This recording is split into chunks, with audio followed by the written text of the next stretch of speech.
نحمده ونصلي على رسوله الكريم اما بعد اعوذ بالله من الشیطان الرجیم بسم اللہ الرحمن الرحیم ما كان محمد ابا من احد من الرجال ولكن رسول الله وخاتم النبیین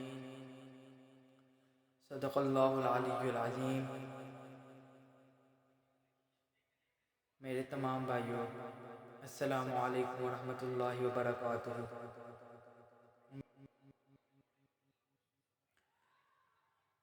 تمہارے مردوں میں سے کسی کے باپ نہیں حضرت محمد صلی اللہ علیہ وآلہ وسلم،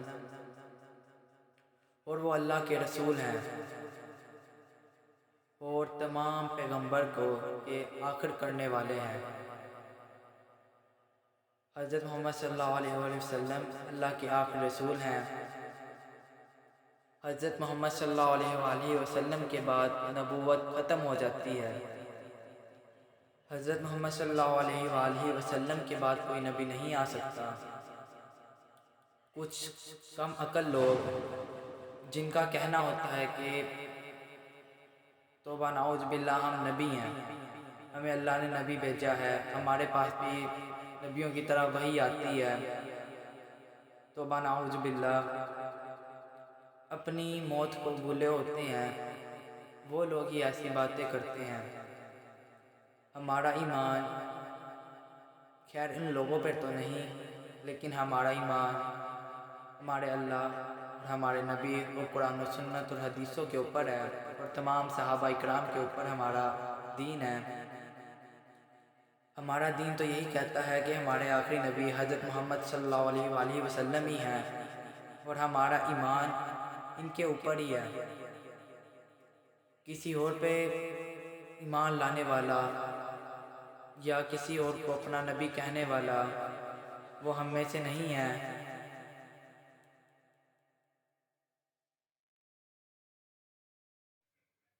میرے بھائیوں، جو نبوت کا دعویٰ کرتا ہے وہ ایمان سے خارج ہو جاتا ہے اور اس کا ٹھکانہ بھی جہنم ہوتی ہے۔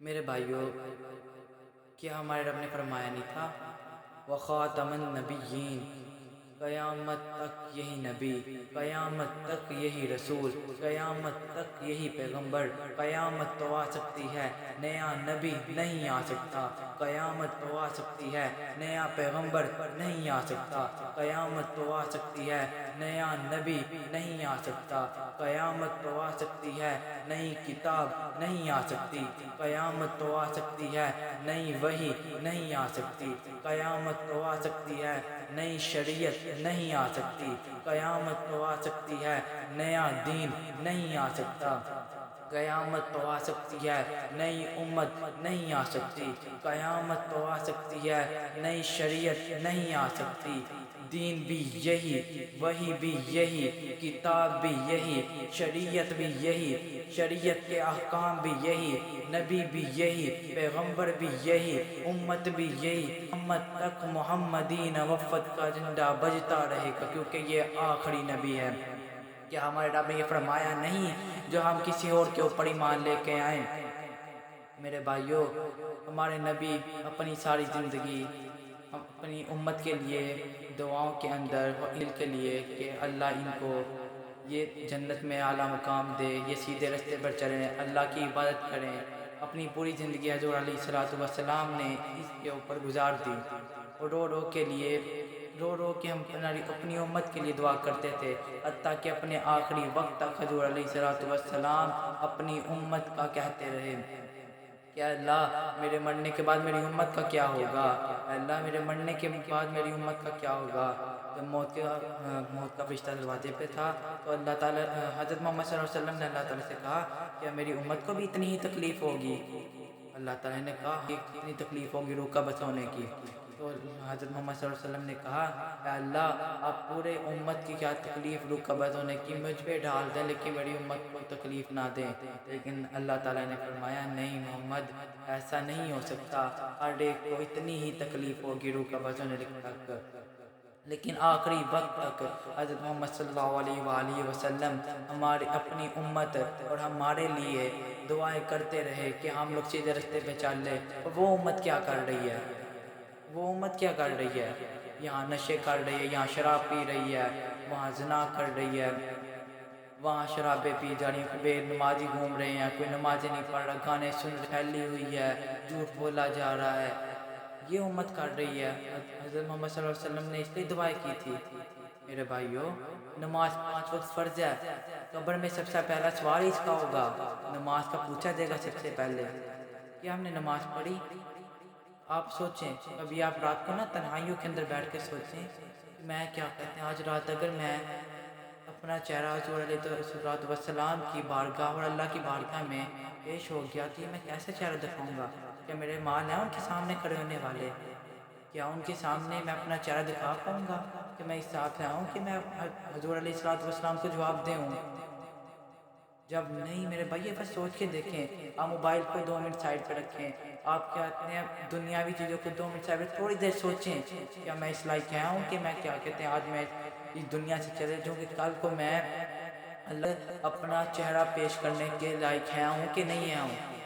میرے بھائیوں، صرف اتنی سی عرض ہے کہ جو طریقہ حضور علیہ السلام نے ہمیں بتایا ہے زندگی بسر کرنے کا، اس طریقے کے اوپر ہم زندگی کو بسر کر لیں، ہم اس راستے پہ زندگی کو بسر کر لیں۔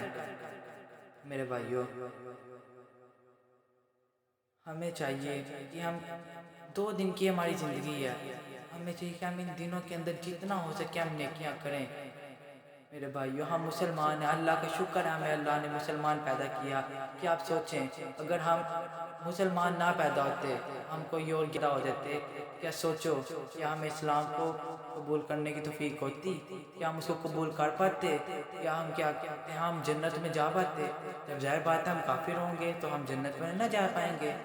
کہ سوچو اللہ نے کتنا بڑا شکر ہے اللہ کا، ہمیں اللہ نے مسلمان پیدا کیا، مسلمان گھرانے میں پیدا کیا، ہمارے پہ اسلام قبول کرنے والی وہ نہیں ڈالا کہ ہم اس کے اوپر دوبارہ ڈالیں، ہمیں غیر مسلم نہیں پیدا کیا، الحمدللہ اللہ نے مسلمان پیدا کیا۔